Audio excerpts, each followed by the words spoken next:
Happy Food Day, kalutong bahay! For today nga po ay mag-deliver po tayo dito lamang po sa bayan ng Lopez. Ayun nga po, ang ating pong deliveran ngayon ay ating suki customer na. Since gusto niya rin po ay maitry sa iba, siya po ay umorder. Pero sad to say, siya po ay na-scam. Opo, kalutong bahay. Na-scam po si Sir Borge at nakapag-down payment po siya ng 1,000. At sad to say, yung 1,000 na down payment po niya na yun ay hindi na po niya nakuha. Tao po. Tao po. Deliver po.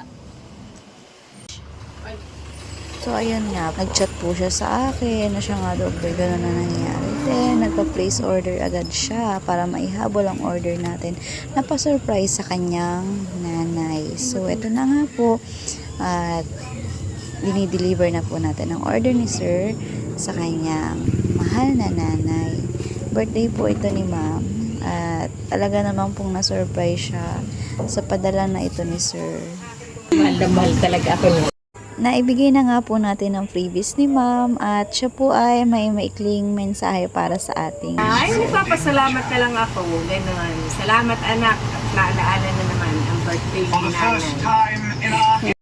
Kaya nga po mga kalutong bahay, ay kung maaari po ay susubukan niyo pong mag-stock sa mga timeline po ng inyo pong mga orderan para po masigurado po ninyo na legit po ang mga online seller na inyo pong o-orderan ng mga pagkain lalo na at para po ito sa mga mahal ninyo sa buhay. Yun lamang po, salamat!